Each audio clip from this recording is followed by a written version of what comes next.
didn't see you there. Are you new to the building? Yeah. Oh, okay. I'm Elizabeth.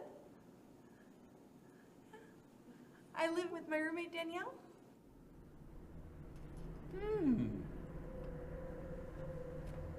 Well, it's always nice to meet a member of the community. You should drop by for a drink sometime. Do you like my necklace? Daniel and I have never been happier. You're not gonna take that away, are you? Well, first we must prove there is indeed an entity. In many cases, it's really just the person's imagination. Well, what did Daniel say? Did he say he loves me too? Yeah, I'm good. What the fuck? I don't know. Fuck, I'm sorry. We should just go home. It's okay. Let's just chill out and keep going, okay? Alright? Seriously. Okay. Okay, you're right. I'm sorry. Maybe I just need a second. Bring me quiet, bring me peace, ease my dreams, nightmares cease. Linda!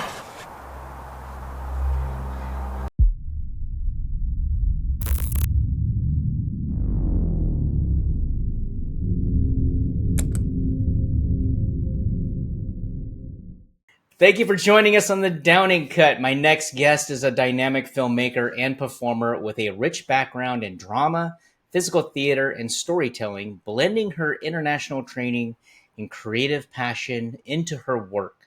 Born and raised in Seattle, she has journeyed through life of artistic exploration, from studying in Italy to creating award-winning burlesque routines and penning immersive plays.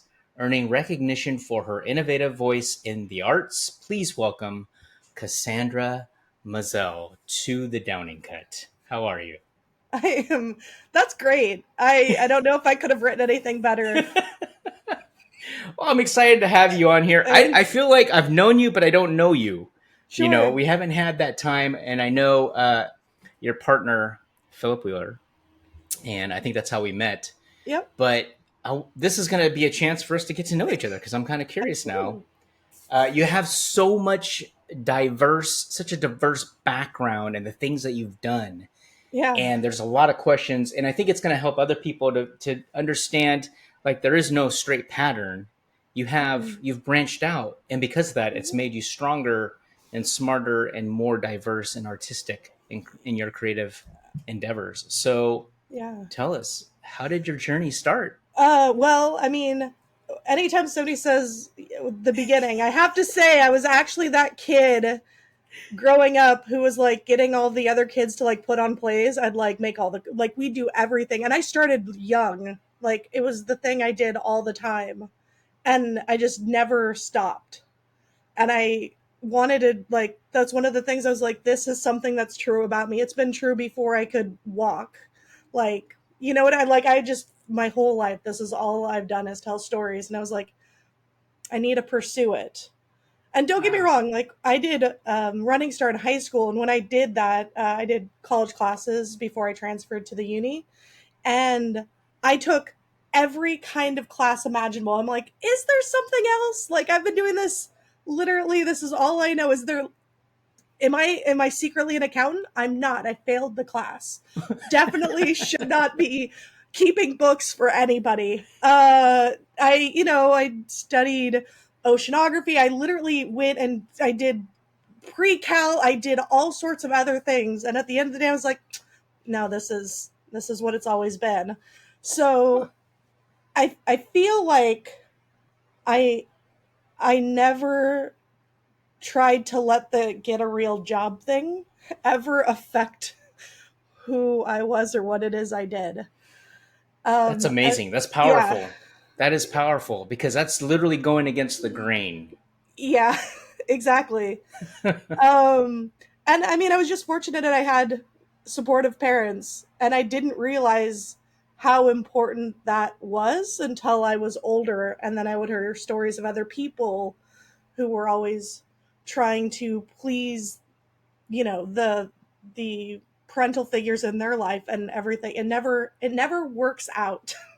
No. I have found in retrospect, and that just was not part of my story. So I was very excited that it's just always been this trajectory. And it was theater essentially up until high school and through college. So I did theater in college and everything.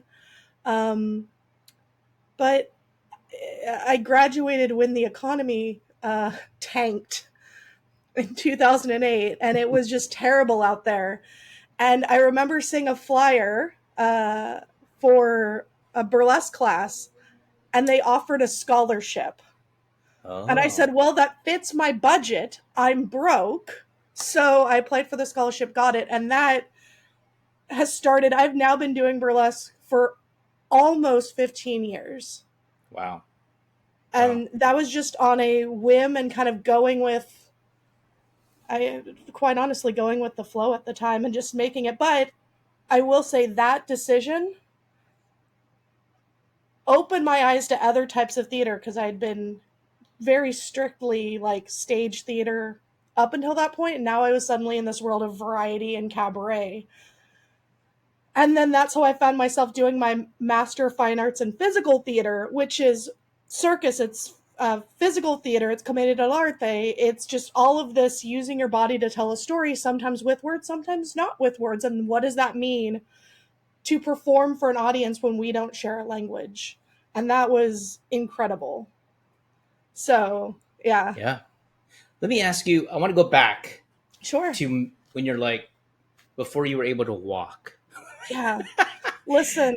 What was it that sparked it? Like, was it a show? Did you see a theater? What was it? I can't even tell you what it was. It's just always something I've done. That's fascinating. I can't even tell you the moment. I can tell you theater shows that blew my mind that I've seen, but I can't tell you the spark of when, like, how it has been and will be and is me, right? That's you were born a performer. Essentially. Do you believe in reincarnation? Sure. I think it's I'm hoping. I don't. I mean, I right now I'm like, I'd like to. I'd like that to be the one. Yeah. It's like, because after it's like, well, where did that skill set, where did that drive, where did that hunger come from? And you start thinking, well, maybe it was a reincarnation. Maybe you were a performer in a past life, or you weren't able to perform in a past life, and it just drove you. What? Now I know you went to Italy. Mm-hmm. How did that process lead you into Italy? After I graduated from the University of Washington, I went out to a jobless, sunk economy with no prospects, found burlesque, and I was like, finally, I found something that I can start, putting my creative energies into. But I've always, at the University of Washington, I went to Italy the first time. I did all my study abroad in Italy and England pretty early on. Nice. And I was like, I kind of got that. I wanted to move again. I was home for too long now. Like, now that I've been out in the world, I was like, oh no, I have to go back. It's the travel bug. And Seattle and Perugia, Italy are sister cities. And so there's a scholarship program through the Seattle Perugia Sister City Association that gives scholarships to people in Seattle to go and study at the University for Foreigners in Perugia. Wow. And they pay for a month of your studying there, and they give you a stipend so you have a place to live. And I applied for that, and it not the first year, but the second year I got it. So I went out and I went to the University for Foreigners just to keep studying Italian and doing that. And while I was over there, I was like, I think it's time to go back to school. And so I started looking, and I didn't know what physical theater was yet. I was just trying to be like, what am I looking for? It's not theater, because I want to do more stuff, because now I have this rich cabaret background and I just want to keep doing more. And because I was on an Italian server, I found the Italian MFA program very easily. It was literally like 45 minutes or so from where I was. And I was like, oh, well, I already know this area. Like, this is great. And so Yeah. then I applied for that program. So the next year I applied for that program, got in and left. Okay, So so some of our viewers may be younger. So let's break yeah. down, what is burlesque? What does that Yeah. entail? And what does it mean as a performer in that arena? And how Sure. is that different from other arenas? I think the easiest thing I can say about burlesque, at least modern burlesque today, is I will come on stage with a certain amount of clothing, and when I leave the stage, I will be wearing less clothing than when I started. Okay. That is maybe the most all-encompassing definition that I can come up with. At least modern. If you Yeah. look at older versions of burlesque, it comes from word of satire, and you still see that today. You'll see that in different ways. But ultimately, at the end of the day, clothes on, take clothes off, exit stage. That's it. But you're not completely naked, correct? Nope. Nope. Okay. So, because I know there's going to be people going, well, then that's a stripper. So, what's the difference? Strippers aren't telling a story. There is no. Well, they Are could they? be. I Okay. have been to some strip clubs, and there was Okay. definitely people performing as working as strippers, definitely doing some crazy storytelling. Okay. 100, we'll give it to them. And honestly, I think it's difference. I don't know if I want to like draw a hard line in the sand So it's about what blended a is little what. bit. It can be Okay. blended, certainly, because there's strip clubs in certain parts of the states where they can only go down to bra and undies, right? Like Right. we certainly will do that in burlesque as well. So like, it's there's different things. It's different most of the time, different venues. I think in burlesque you'll find like theatrical stages, you'll find bars. Um, Strip clubs are specifically for like that's what they do, and Right. we're using a lot more multi-purpose venues. Perhaps might be the biggest difference is the venue, to be Yeah. honest with you, and then whatever the laws are, cater to the laws in that area. What about money? They're not throwing money at you, are they? Depends on the show. Okay. And I was just so hoping we're clear, nobody ever, burlesque or not, burlesque stripper, person walking down the road, I don't know Yeah. if anybody's mad about somebody throwing them money. Fair enough. Fair enough. Fair enough. Okay, so then how do you, when it comes to the role of acting and blending that in, how does that connect? How do you find the courage of, I mean, a lot of people have a hard time taking, guys in general have a hard time taking the shirt off or Mm-hmm. showing their legs or whatever, or coming out of the shower. How do you find the courage to do that? And then how does that blend into the acting relationship? I mean, I don't even know if courage plays. I mean, I think when I think of courage in the art form in burlesque specifically, the thing that is courageous is even having this open conversation where strangers are going to see this, because there is today a lot of people who have lost jobs when their employers found out that they do burlesque. There are Really? people who there are people who it is used against them in divorce and custody battles. There's a lot of reasons that people will hide that they do this. So courage is telling people and having like being able to be like, whatever the consequences are, that's what I'm going to live with. Okay. Yeah. So oddly, it's the outside world that you have to have. I don't want to say courage, because some people literally just can't have these conversations to keep their lives in a balance, but I'm able to be very open about what I do. Yeah. It's We just my appreciate that. personality. Yeah, it's just my personality, and so I'm Yeah. able to say these things and also say like, well, that's courage for me, is being able to have these conversations, especially for people who can't, because there is a lot of misunderstanding, whatever it is, but it's weaponized. The art form is weaponized Yes. against the people who do it, and that and so I had to make a choice very early on whether or not I was going to be public about it or keep it to myself. So I've obviously made my decision, and I've lived with it ever since. So So you went into this arena, knowing what the consequences are, Oh, the I'm sorry. Let me back ramifications. up. I had no idea what the consequences are. Okay. I thought I was taking another theatrical class, and I found myself in this other world, and I was like, "What is happening? I have to start reading. I have to learn history. I have to talk to people about it. Yeah. I'm now an ambassador for an art form. I don't know." I'm sorry. That realization came much later. Okay. And then yeah, all right. That makes sense. But you fell in love with it. It I works. It's a did. performance and It you love it. did. So I and do. I think that's great. I think that's important because I think in life in general, when it comes to a lot of people who are actors or doing whatever the creative endeavor they're doing, there's a lot of judgment. There's a lot of Mhm. judgment that comes down, and a lot of people, because of that, have a lot of regrets because they don't pursue it. Yeah. Um, so I think that's fantastic. Kudos to Thanks. you. Congratulations for Thanks. standing up for what you want to do and Yeah. going against the grain. I think that's Yeah. powerful enough too, because a lot of people don't have the courage to do that. I mean, obviously, we're all like, how do we survive? How do do we have the support? Yeah. Can we feed ourselves? Can we feed others? And can we help other people? And I think that you've done it.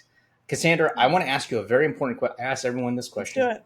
Hmm. Very important question. You've been in the industry for a number of years. Hmm. What qualities or skills do you believe set an exceptional actor apart from the rest? And you cannot use Philip Wheeler as an example. Okay, well, all right. Now I got to come up with the second answer for that. Um,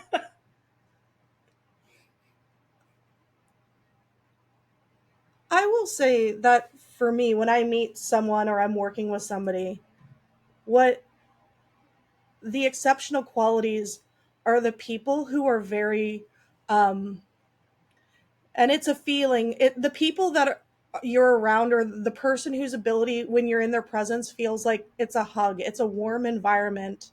Like those people who just it just brings it adds to the energy of a place where it's just like, oh man, I loved they were so top to bottom. I loved the entire interaction with them. I loved with and even just going out and there's something about being able to uh I was trained very early on to detach an ego. Very early on, it's like don't self-censor. It is what if you can just walk in and just be comfortable. It's just there are few places that like people are just truly comfortable with themselves in their bodies and in the space, and then they're able to give so much more once they get to that part, and it is so beautiful to see.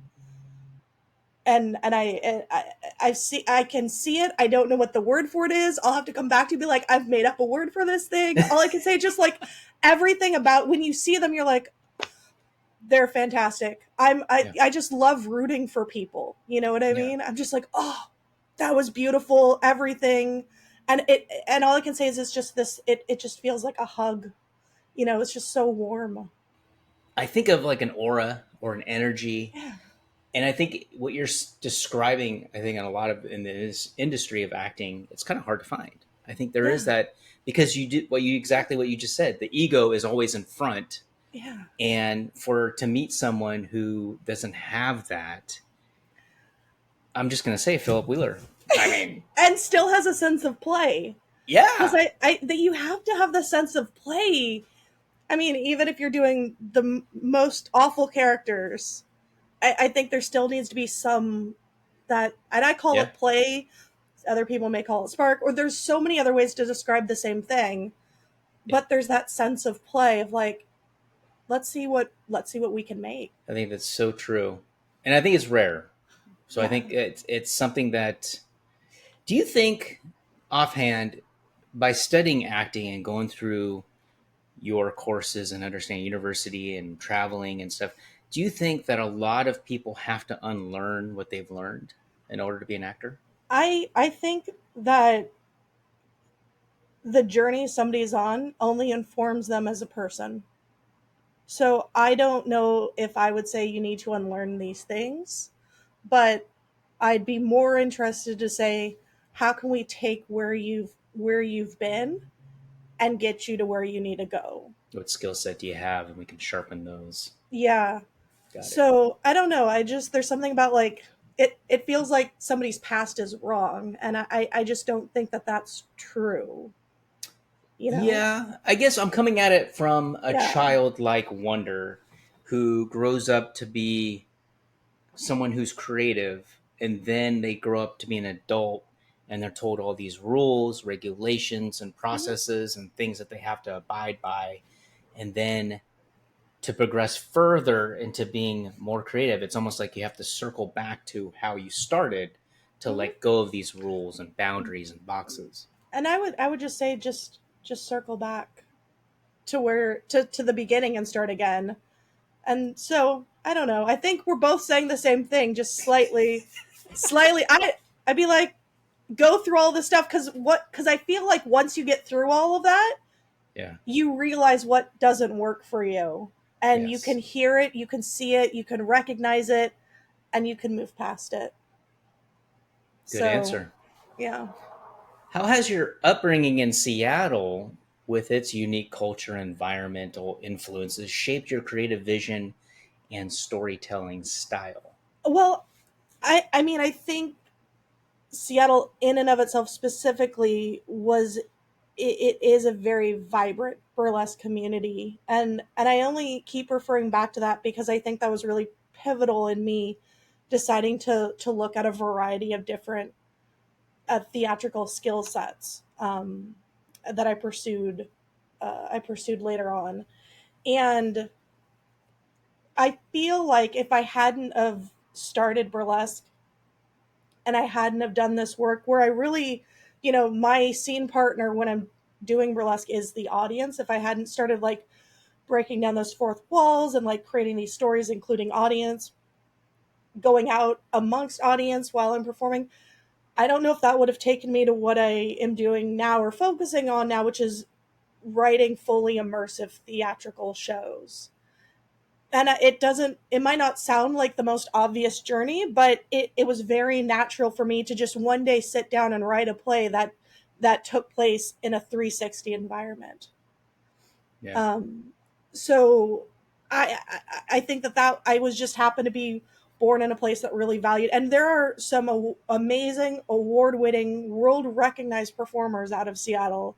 So it's just a very vibrant culture for that in and of itself, and I think that was, I would say, have the most influence on myself as an artist. The culture of Seattle is more of an embracing burlesque and performances of this type. Yeah. How is that your training from different fields like physical theater, Italy, to burlesque performances Mhm. around the world? How did these experiences influence your approach to filmmaking? I I I would say that having done all these things, I am a much more relaxed person. Like, I don't really stress out. I memorize very well because that's what I've trained in. Um, I can start working on my. I can work by myself, right? Because I've done that for stage. But then once you get there and it's time, there are other people being able to kind of like all of a sudden be a team player in a sense, right? Without Mhm. losing your sense of self.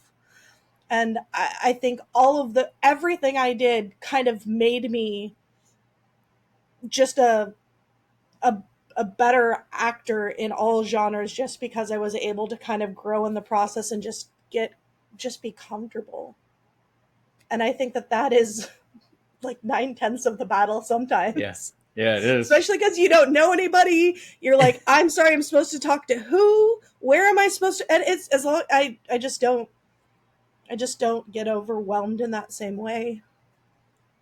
Cool, So calm, and yeah. collective. Yeah. What what tip can you give someone who's starting out to act how to memorize their lines? Oh yeah. Listen, get an app. Like find your app. I have Line Learner. I'm Line not. learner. Listen, that's what I use. I drive in the car a lot, so I just put it on and I just start running it. And I mean, I the other thing I will do is I change the audio so it's very flat. That way I don't Mm. I don't learn it in a specific cadence. I still keep play with it. But like, listen, we have a lot of technology. Use what works for you. And Yeah. don't let anybody tell you there's a right or a wrong way. I pre-line learner, I sat with the recorder in a bathtub trying to learn lines, all right? Yeah. Like that's just what have done, you know. So, yeah. How is your life at sea kind of ingrained into your creative process and your art form? How does that influenced you? Is there anything that, I mean, because you see a different perspective. When you There's say life at constant sea, life at like just sea. okay, great, You because were a I was merchant gonna say mariner. I was a merchant. I was like, I just want to be real specific. I was a Yeah, merchant yeah. mariner. I can tell you what cabin fever feels like. Like that is Okay. informed me when we get to that role, and I have to have cabin fever. Boy, howdy, can I do that? Also, I know I've said a lot, but like working out on the sea, nothing around you is a constant. I have no idea what's going to happen at everything. At any moment, we could run into bad weather. We can, crazy story. If you're in Puget Sound or Admiralty Inlet or up in the Straits of Juan de Fuca, if you get within a certain distance from whales, you have to drop your engine and you're just floating on the water until it's over with. Get seasick? Don't care. The whales, are they teaching their young how to feed and you're watching National Geographic outside the window? True story. Nothing you can do about it. Very gruesome. Welcome to nature. Like you just have to just be able to literally roll with the punches because Wow. nothing about the job was like, I don't think there was a single thing I did that was the same. There was no like every day it was the same. Oh no, I can't control the waves. I don't know what's happening. You put people in the mix and it's a mess. And then there's nature. It's you just have to be like, well, that's what it is today and move on. Wow. What about schedules and stuff? No, don't worry. You can't worry about schedules, time Oh frames. no, you don't have a life. That's why I couldn't do it.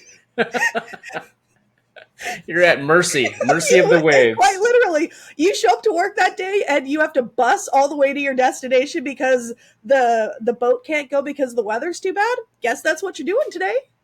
Have we done that before? Wow. Absolutely. Does somebody have to draw straws to see who's going to stay with the vessel? Absolutely.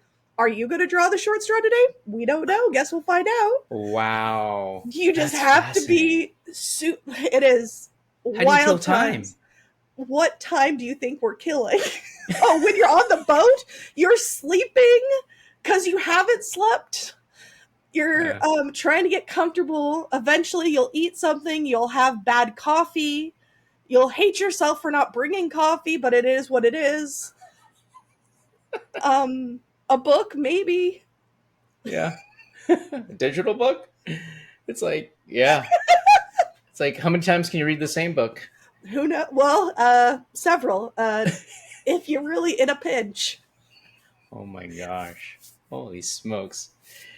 Can you share how your experiences as a caregiver for your father has impacted your perspective on human connection and storytelling? I think there comes a time in most people's lives where they grapple with the understanding that their parents are getting old and they need help. And now all of a sudden, you realize I am the adult in the room. Um, and that is a wild realization to have when you're like, okay, well, it's me. I am the adult, cannot call my parent. I'm literally parenting them right now. So it is interesting. I I will here's I can tell you out at the other end of it, when I am out in public and somebody is having a meltdown, I am able to talk to them in a way most people can't. Like there was a woman, she was just yelling and she was upset and she was all of these things. And I happened to be around and her and I spoke for a couple minutes and coming to find out her husband's been in the hospital, might not make it. Right. Like, Oh, so I just have the patience to be like, if somebody is at this level, I bet you something's happening. And if, and so I just don't take somebody there. I mean, not to say that there aren't people who are mean. They're out there and they exist. But you can tell the difference when somebody's just they can't function. They're trying to be a normal human, and there's something that is just disrupting that process for them. And like for her, I was like, oh, okay, I understand. Great. Cool. Let's just get you on your way, because like we don't need to make anything difficult for you. Yeah. You know, like I don't need to add to the difficulty of what you're going through, because what you're going through is a lot. So I think I have that sort of on the other end. I'm maybe more quick to like check in with somebody if they're not doing well, than maybe before, when I was like, I wouldn't even know if I had the skill set to deal with that conversation. And now there's just through lived experience, I'm like, okay, cool. I hear you. Let's just get you out here. What do you need so you can move on? Yeah. Great. Let's do it. So you've developed that empathetic sense to Yeah. kind of reach out to people and comfort them and figure out what's going on with them, knowing they're not being crazy, they're not being violent, you just know something's up. Yeah. And I mean, in the same respect, I can also tell when somebody's just also, not being kind for, that's just what they're just not being kind. Like it's sort of the same thing. You can be like, oh, okay, you're just, for whatever reason, especially like, you see people berate customer service people. And I can tell, I really do think that there's a difference between the two. And I want to make that distinction. And I think I've done an okay job at figuring out the difference between somebody who's dealing with something versus someone who needs to not be in public. Yeah. I think you need to go home and take a nap. I just I was like, I can't help that. You just gotta go have a snack and like have a nap or something. I don't know. Now, your immersive play, Parlor House Panic of 1893, was supported by a grant. What drew you to interactive theater, and how do you see it evolving in the modern creative landscape? Man, that last question is the $1 million question that we're all trying to answer. So for my MFA, one of the things I had to do was develop a piece of work, right? It could have been ensemble, it could have been a lot of things. What I chose to do was write a one-woman show. And one of the things that I kept running into, I'm from Seattle, I go abroad, I consistently am told you have no history. And I was like, wait, okay, hold on. When you say that, like, let me get right back to you. And so I was like, well, now I have to go. First, I had to be a historian for Burlesque, because then I had to start talking about it to people. Now I had to be a historian of Seattle, so I could explain some things about the city more than Nirvana, right? Like Nirvana right. And Starbucks and Microsoft. The pop culture things, yeah. Those are the pop culture things. So I was like, okay, hold on. I'll be right back. And so technically the first thing I wrote was kind of like a song, and it was for like a cabaret component. And that was what I wrote was the Seattle Seamstresses shop. And so when I came back to write the one woman play, I ended up taking that song that I wrote, and I decided I'm going to do a whole one woman show about Madame Lou Graham and Seattle Seamstresses and like the rise and fall.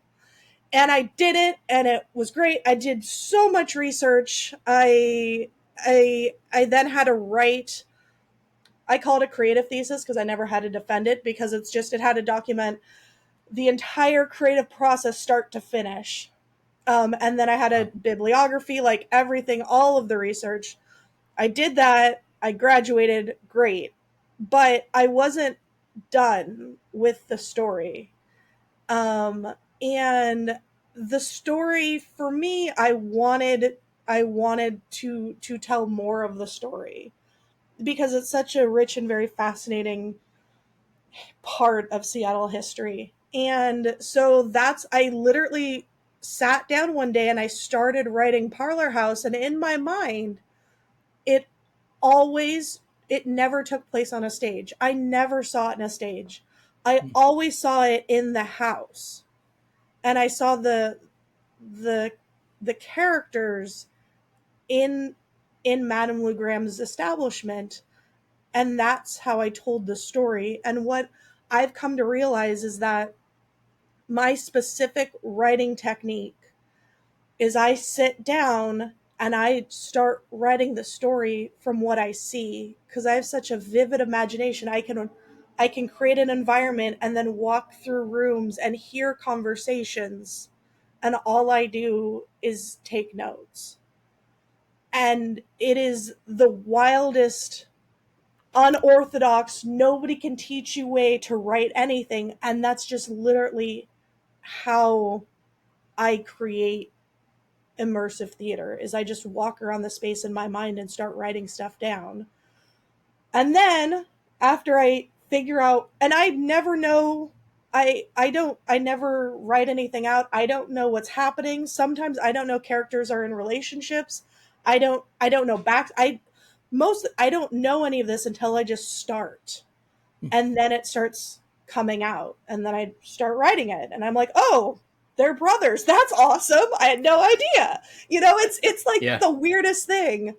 And that's so Parlor House is when I sat down, and that's just how I saw it in my head, and that's just what I wrote. So interactive theater, so the audience is literally immersive into the whole performance in the place, and they can interact with each character as they go. Some people may kind of make it similar to what is the mystery theater, the dinner theater. I'm trying to think of that. But yet your performances are actually at a larger scale than a small room. So now that I've gone out and seen a bunch of other types of immersive theater, it seems like we're still sort of in this Wild West era of immersive theater, and people have different styles and they mean different things. And so for me, what I like to do is I like to take a location, and the location is as much a character in and of itself as my characters are. Like, I write for that location specifically. So for Parlor House, I wrote it to take place in the brothel. That was it. That's where it happened. And during the course of the evening, it is my events, and all of the show runs in linear time. Sometimes it's popular for shows to like start again, and then you see the story unfold, and I don't.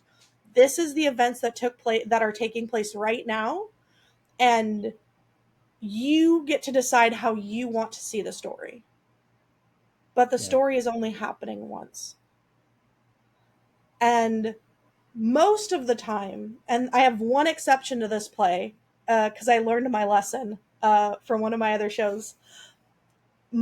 Almost all of my plays, except for one, you walk in, and as the audience member, I've already sort of in my mind given you a character, right?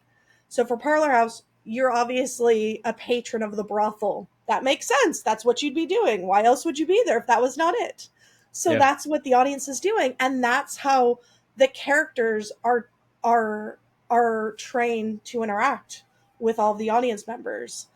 Because I do a lot of historical pieces or futuristic pieces, all of the characters, one of the things that I do is I make sure everybody can improvise in the time period of the show, no matter what that means. Because there may be a moment when there is nothing happening around this character, but I don't want it to feel like a video game where the NPC is just kind of waiting. They're like in their waiting pose. Yeah. And I don't like that, because this is a living, breathing entity, and you need to inhabit the space. So what does that mean? And so that's its own part of the rehearsal process, is just getting everybody comfortable with the time period of the show, or whatever the show is. And Parlor House, was interesting in the sense that some of the characters I had were real people. You needed to know who these people were. You needed to go find their biography. You needed what did they do, and then just be able to do justice to that character. Whereas I had other characters, and I think if I had to say there was a thesis to that show, it's that the male characters are all in Seattle history books. We know who they are. If I said all of the names, we would know them, or it would jog memories or jog a memory or two if I was like, they did this, this, and this, right? Mhm. Except for our madam, none of the female characters working in there are remembered. There's no, because as I close out the show with, there's no place for whores in history books. So all my female characters had to create what possibly would have been a character during this time period. And I have nothing, and it's not that I didn't look. I've read many, many, many books, but a lot of the time, those are not the stories that were remembered or written down or told. Yeah. So it was a very interesting moment for the cast when half the people just had to, I don't want to say had to read a biography and then like work with it. I know it was a lot more intense than that, but they had somebody they had to live up to, whereas the other part of my cast had to create people from like the context of the script. Are there a lot of stories that you write, are they grounded in reality and past? Or is there some like other stories that are just kind of not more fiction, fantastical? Well, I wrote Censored last year, and it went on, and Censored is set 25 years in the future. And I just sort of kind of casually one day asked myself a couple of questions like, how would I collapse the economy overnight? Let's write about it. What Like, was if it? I was going to be a supervillain, what would I do? You know what I mean? And then Mm-hmm. and I think a lot of it was, I think right now, specifically, some of the things that we're trying to grapple with is the idea of how artificial intelligence is going to be incorporated and integrated into society. And that was one of the things that I was very curious about. That was one aspect I was very curious about: the good, the bad, and the ugly. And I wrote about it. And I wrote about it 25 years in the future. So I hope to not be right. I would like to be wrong. This is not something I want to come to pass. By no means. I Yeah. want this to be a cautionary tale of things we should not do. And that is why I think it appealed to me to write it. Does the audience have any control over the narrative? Oh, okay. So let me. I said I had one show where audience doesn't talk to anybody, and here's why I had to put this in for a show specifically. So what I learned in Censored is that I have an idea of what I thought the night was going to look like, and 95% of that came to pass. However, spoiler alert, if anybody doesn't like spoilers, just earmuffs, and I'm going to give a thumbs up, and then we'll come back, right? So when I go like this, if you're earmuffing, I'm past a spoiler, but there's a part in the show where a character murders another character, and the audience lost their mind. Like, we had to almost immediately address this, and I was like, friends, I need 2 more pages in my script before we can deal with this dead body. But it was, Wow. they were very concerned that a murderer was getting loose. And I'm like, well, they need to walk out the door because that's what I intended. But it was just a journey to resolve this all of a sudden. So, okay, I'm past spoilers for anybody who didn't want that. But so that was it. So when I did a show recently, I needed to use that. I needed somebody to die in the show. And I was like, the audience are ghosts. All right. They just are watching this. They're not going to say anything. I can't deal with them. Like, cause I needed the death to happen right at the top of the show. Mm. And it was a very quick piece too. This is the shortest one I did, was about 35 minutes long for the length of this show. And I needed the death to come out real quick right at the beginning. And I was like, I can't spend the rest of the show with the audience trying to hold down a murder. Like, I just can't do it. So I would say they have some ability and autonomy, but just like in life, there are some events that are going to go off whether we want them to or not. And it's how you handle it is also part of the story. Okay. So events will happen. They could come internal, external, who knows? Yeah. But there's always those moments of needing to deal with the thing that is happening. It makes me think of there's 3 things that came to mind when you were talking: a haunted house, Yeah. right? And Meow Wolf, Yeah, Wolf's great. and the Star Wars hotel in Florida that I think Yep. they shut down now or something, but Yep. it's very immersive, that I type of will let you know that reality. was a heated point of conversation at the last immersive greater meetup group, is specifically the hotel, the experience, and it shutting down. I know so much more about that than I ever thought I would. Yeah. That's all. It's yeah. People seem to love it, but yeah. Anyways, just come to a meeting one day, and you'll find a lot of people with a lot of opinions. I thought it was Whew. expensive. I thought that was the reason why it shut down. Oh well, I am here to tell you there are other theories. Oh, well, yeah, I would like to know those eventually someday. Yeah. So, Cassandra, how does your background in English and drama and women's studies inform the themes and characters in your work? I think uh, when I look at the work, at least for if we look at the immersive work that I've done, I think you can kind of see some of those in the stories that I'm telling. Parlor House, I told, essentially was about Madame Lou Graham and the Seattle Seamstresses. It was a very uh, women focused story, and the story I'm about to tell is The Wake of Annie Grady, and that is set in Dublin, Ireland on Friday, July 5th, 1867. Why? I couldn't tell you at the time, but now I know why. I had Oh, to research at the time, and now I'm like, oh, yeah, that makes sense. Like, couldn't tell you at the time, and then I wait a looked. minute. So you Yep. made up the date. The date, the date came to me, and I was like, well, I have to justify the date. Like, why is this significant? Yeah. And then I found out why. See, that's why I said reincarnation. Huh? I mean, Huh? it's There's not some. it's not a bad theory. I I can't tell you why I started writing about this woman who died, right? And Yeah. that's where we Yeah. are. Interesting. Wow. But yeah, I everything about it. I wrote the whole story and what was happening specifically in Dublin in 1867.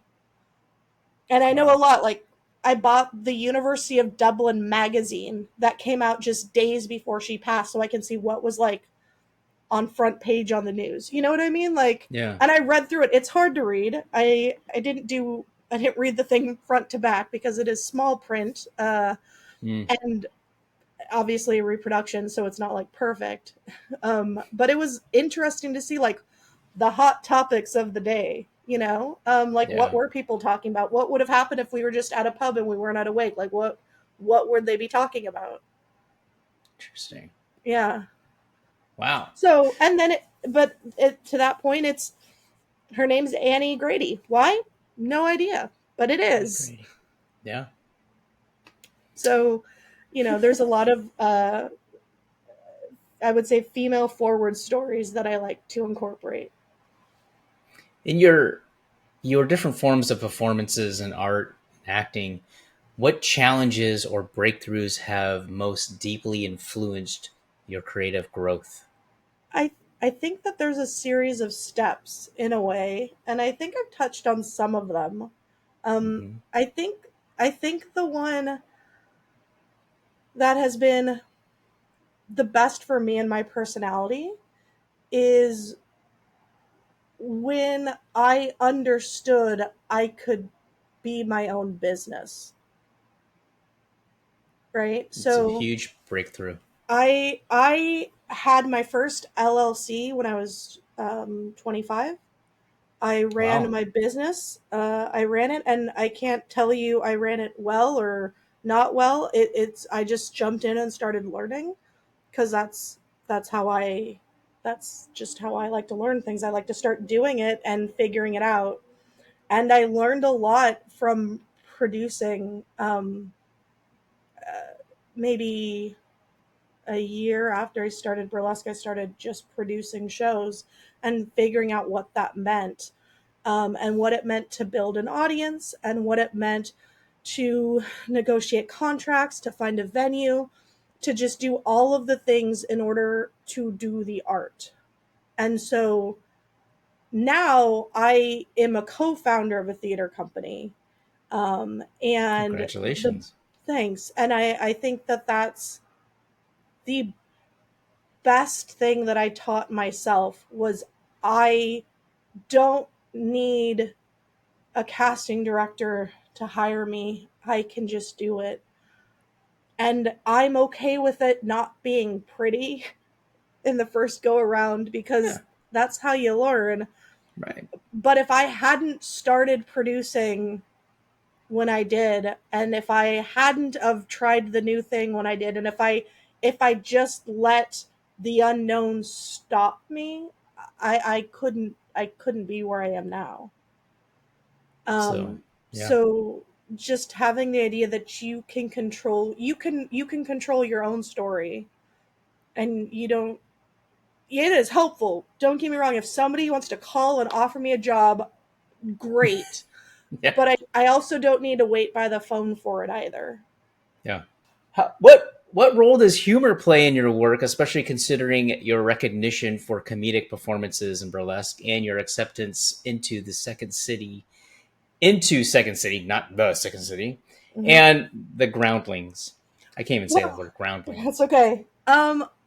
Well, I will say that being fortunate enough to do the Second City Conservatory program and um, take classes at the Groundlings has helped that side of at least my immersive shows when I need to improvise. I just need to. I'm standing there. I'm not doing anything. There's a person standing right there. I just need to have a conversation. Right. It really helps. Um, I guess train for the unexpected. Um, and with Second City, there was a little bit of an emphasis on writing my own piece, and so that was nice being able in both to kind of. I think Second City had a little bit more writing incorporated in it overall. Groundlings, it wasn't till the end where I started writing stuff. But those help set up structure of a joke, right? Like try something, try something new, observe, just the listening skills, those observations, like those things help inform, just when I'm writing. I just sometimes, if a character is doing something in my brain, um, sometimes I can find the levity in a situation um, in the writing in and of itself. So I say that they both certainly creep in there every so often. Um, Oddly, I the very last thing that I did, which is the body of Carmeloy. Um, Also, I wrote that after I wrote The Wake of Annie Grady because I read a very interesting fact, horrible history on why it started. As far as I can tell, I wasn't there, so um, I have to rely on the information provided to me from books. But for like 100 years and some change, you could store dead bodies in beer cellars in pubs in Ireland, and you can still go, and it's part uh, Oh, undertaker, morgue, part bar, family businesses. And I was like, that is an interesting thing. What can I do with that? And then I wrote this show, but in the show, there was a moment where I have the character who's trying to stall for time, and it ended up being very hilarious, but they are just on a rant about they were talking about stew at the time and about the best, and just the finer details they got to about this thing to kind of stall for time. I would say is one of those things where it's like you just keep going, you just keep, and then eventually, from that you go past what is happening to, oh my god, we're still here. I think that monologue I wrote lasted for 2 pages. oh my It gosh. it was very fun, I can tell you that. But that's just one of the things is like, you know, just keep on keeping on, and find the nuance and find the thing and find a perspective. I would say that I took that out. Each of my characters has to have a unique perspective of the world and how they live, or else everybody just sounds the same. So how does this character see the world versus this character? And what does that mean? And what has influenced their own worldviews? Which is interesting in and of itself, because I can only have my characters can only have so many worldviews as I have possible in my imagination. At some point there will be a limit, and I'm like, I'm sorry, I can't fathom that. I guess there's the limit. I won't know until I get there. So that's also the other thing of just being able to be exposed to so many different things means that I can write characters at different perspectives. And so that's been pretty important to me. Do you find improv is really important to have in your toolkit to understand how that works in the processes? It can't hurt. Can't hurt. Can't hurt. Is it necessary? I guess it depends on what you're doing. Okay. So, I mean, I would never tell anybody you must have it to be an actor. I'm like, just be an actor. But it certainly can't hurt. It might give you a perspective on something that you wouldn't have had otherwise. Definitely So. opens that door. Yeah. Yeah. How has your international training and collaboration with artists across countries like Italy, Germany, and Czech Republic broaden your understanding of storytelling? Yeah, you don't need words to do it. Yeah. I mean, countries, they all have different perspectives, right? Yeah, and nobody has a shared language out of anybody you said. So, yeah, the fact that I could just go and perform there and not need to use words, mind-blowing. You're like, what did you do? I stood there and moved. It was amazing. And they got it. And they got it. They laughed when they needed to. They cried when they needed to. It was beautiful every time. Yeah. Yeah. So, I would wild taking out language and being like, figure it out. They got it. Body language. How does one become better at body language?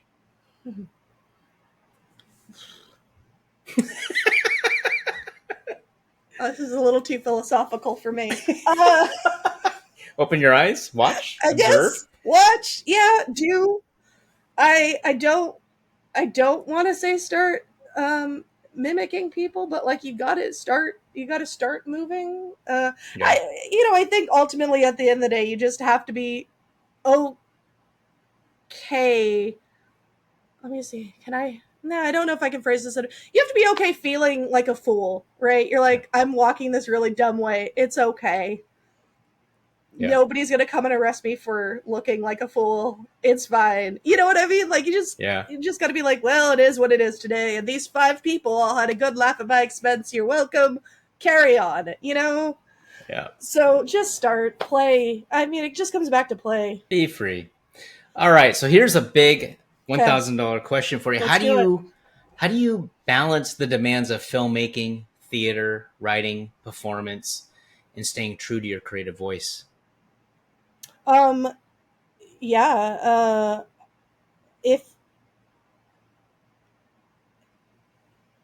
I am writing, I do the thing in the moment that I couldn't live if I couldn't complete. Like if it's the story, sometimes the stories will start to germinate, and then all of a sudden it's like I can't continue to breathe unless I let the story out, right? Yeah. So it's give voices to the things that show up, right? Because once I let the story out and I get it on paper, I may not do anything with it right away because I may have another thing that's like, I really need your attention. But there was a reason that story had to come out right now. And a lot of the time it's like, okay, I can write it and then I am going to be a better editor by walking away and coming back to it. So for me, it's whatever the thing that has to come out. As far as my own creation, that's the thing that has to happen. So when I think about film, when the story has to be told, and like this is the only medium that can do this story justice, that is what it is. And there are moments where I'm like, I don't have the skill set to do what I'm trying to create. And then it's like, oh, okay, cool. I understand. This is like coming down the pipeline. I need to catch up to where I'm going. you Yeah. know? Yeah. So I think it's just okay of listening to your own self. I mean, like, I need this right now. And, with that said, I had a goal. This year I was going to um, take one of my immersive shows and convert it to film. What I didn't realize is that I had to write 2 shows before I did that, because I think another show that I wrote in this process is actually better for a first, Oh. for what I'm thinking of, actually. And Mhm. and so if I had just like gotten really stubborn and be like, no, this is my goal, this is what I'm doing, I don't know if I would have been able to do all of the other things to get me to where a place where I'm like, oh, okay, I see this much clearer now. So I don't know, having that flexibility to just be like, it's okay if that's the goal, but like, I don't need a direct line to get there. So that's how I balance it, is just, Follow your passions. yeah, Yeah. Wherever you feel the strive to go. What? exactly. How many rewrites do you do? Do you usually do rewrites? Do Hmm. you do revisions a lot, or that's Hmm. normal process? Do you send it out to anyone for any kind of critiquing or anything? Well, I shouldn't say no. I rarely do. I have done Okay. it in the past. I did not.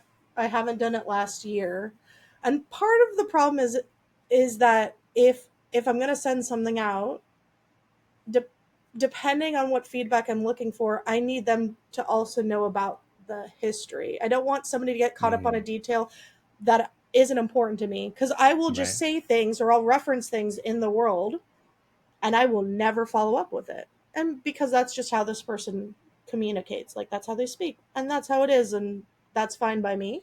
And so to send it out and then get feedback specifically like I didn't understand the character because X, Y, and Z were never followed through, it's like, okay, I didn't want that, kind of wanted this. So I have to be really clear about, if I send something out, what feedback I'm looking for.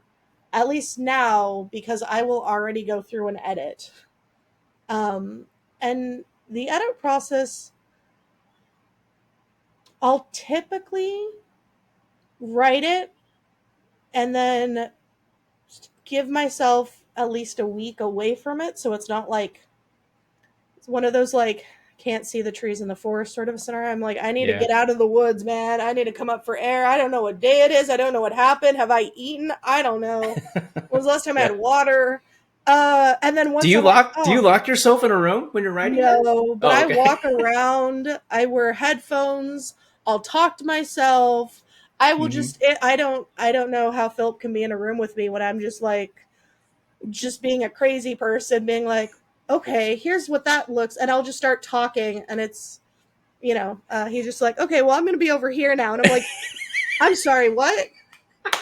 He knows just to kind of let it It just go. like Okay. it just moves over to the side. He's like, okay, something's happening. So I need to move around when I'm writing. Like sometimes I need to put my laptop like on the counter. Sometimes I need to put it up, like I have it on boxes right now because I needed more height. Like it is wild the places I need to put my laptop just so I can just walk around and then be like, oh, that was great. And then be like, yeah, it sounded okay, great. And I'll be like, oh, okay, great. And then I'll just start walking around again because I'm trying to like walk the space in my mind. Yeah. It's wild. So I do that until I'm like, oh, I found the ending. Here it is. Great. And Now then you're in LA as well, yeah. so you're dealing with commotion, noise, Oh, like people. like you have, when you look outside at your neighbors, you see a house or a yard or something. Okay, I see Yeah. the freeway.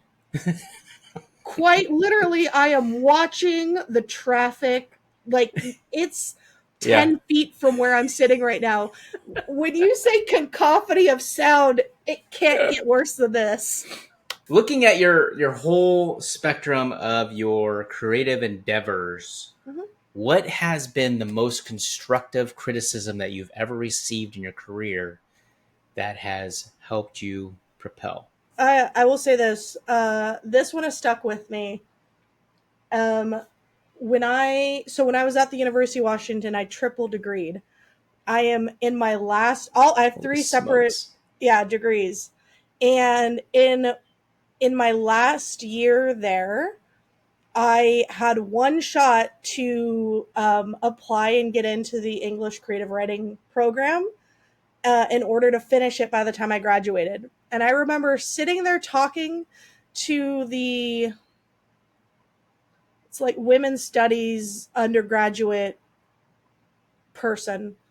I don't remember her official title. And I'm like, I really want to do this. And she looked at me, she thought about the coursework, and she's like, I know you want this. I'm very happy for you. Do you understand what you're doing to yourself, though? And I'm like, nope, let's do it. And she's like, I'm not going to stop you.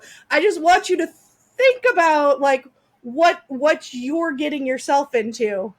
And I know that maybe how I phrased it didn't make it sound as supportive as she actually was. She was super supportive. She's like, if we're doing this crazy idea, because I was going to need to take a lot of credits in order to do this on time to get all of these 3 degrees at like by finish line. And there are specific requirements. So we had to actually sit down and be like, okay, if we're going to be crazy people, we have to be strategic. And so knowing I can be a crazy person with doing these wild, crazy things, but as long as I have a little bit of a plan, I found it's fine. I don't think that was the lesson she was trying to teach me, but it was the lesson I took away from that conversation. Yeah. It sounds. Do you have a hard time saying no? Oh no, that's my favorite thing. I'll tell no all day long. That's no problem. I'm happy to say no. But if I do it, it's just because it's like, oh, there's a reason that this is like, oh no. Crazy. So, like there's something about it that I can't, You have a thirst of learning more. I do, right? Yeah. Yeah. I'm the same way, but I know how to say no. So what genre would your life be if someone were to direct a film about you? I hope it's a comedy. Like, at some point you're just like, well, there was some hiccups there, so, I mean, maybe a dramedy, but like... Yeah. That's a good answer. I hope that's what we get at. I like comedies. What? Happy ending, right? Not sad. Marriage at the end, not a death. There you go. And congratulations, by the way. Oh, and what kind of advice would you give someone who wants to go down this path? No, don't listen to anybody else but yourself. Like, that's good advice. Really, just listen to yourself. Yeah.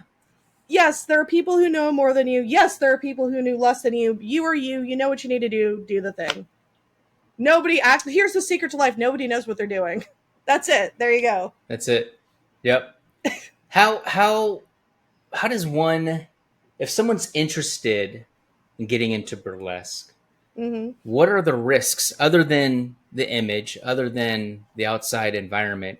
Are there any risks of actually doing it on stage from the audience? Discrimination, catcalling, names.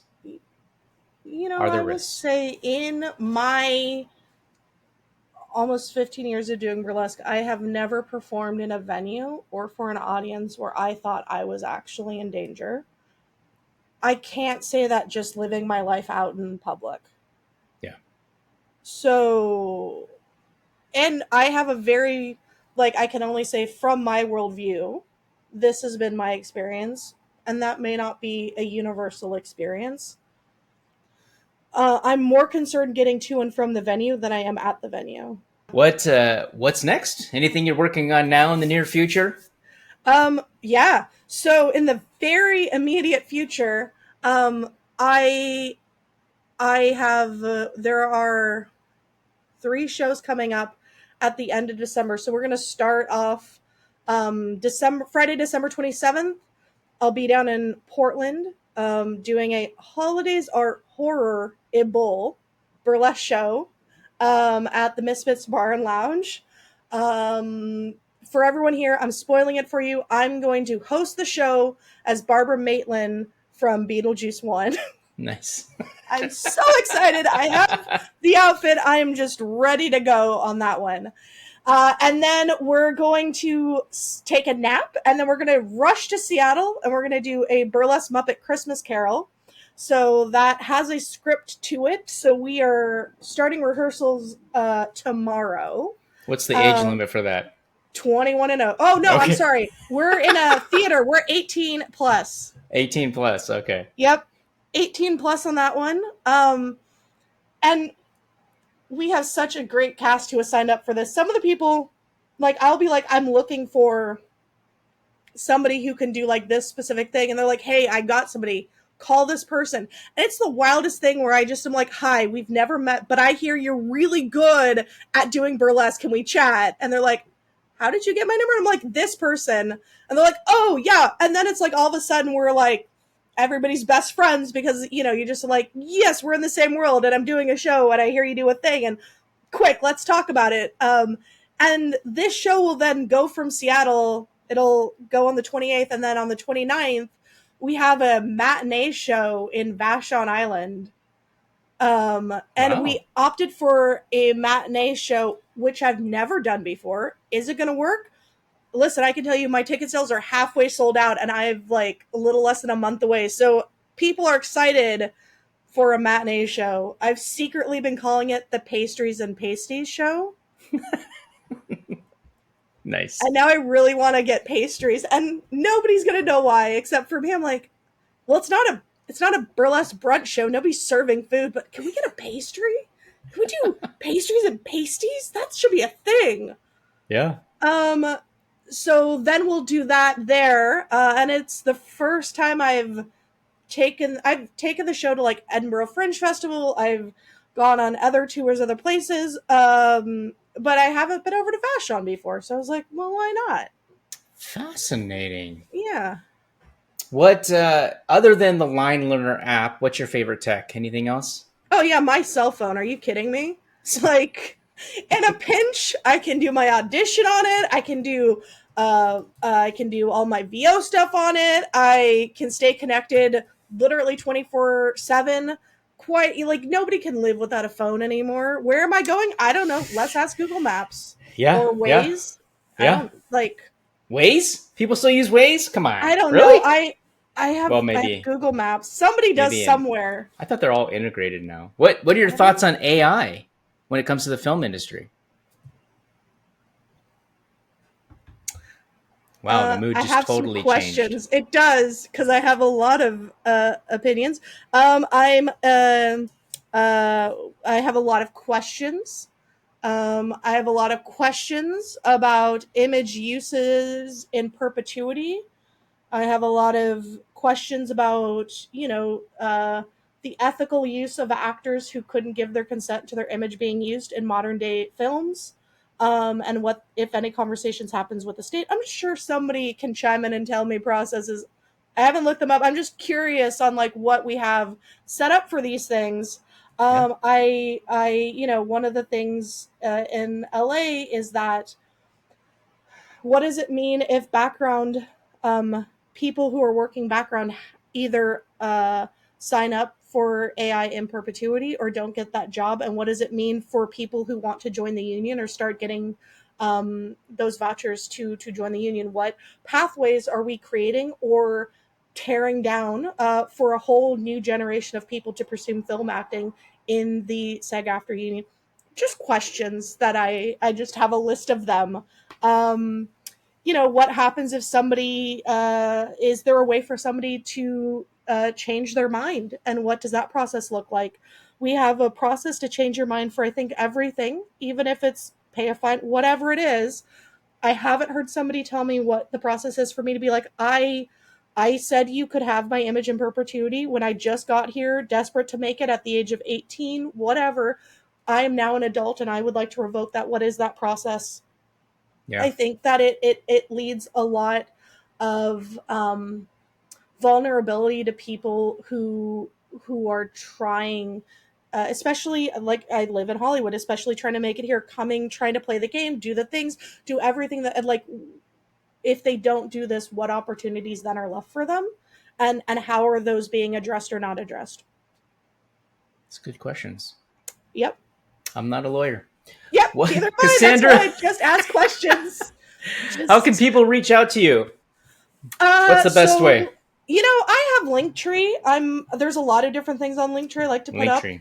up. We will Linktree, link that in the show notes too. obviously, Yep. Instagram, Facebook, Blue Sky is now a thing that I'm on.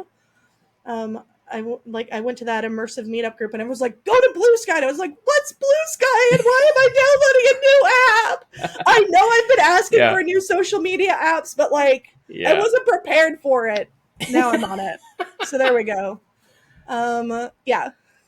We will link all the information in the show notes. Cassandra, thank you so much Yeah, for of being on the course. Downing Cut. I appreciate it. And let's not talk about Philip when he's not around.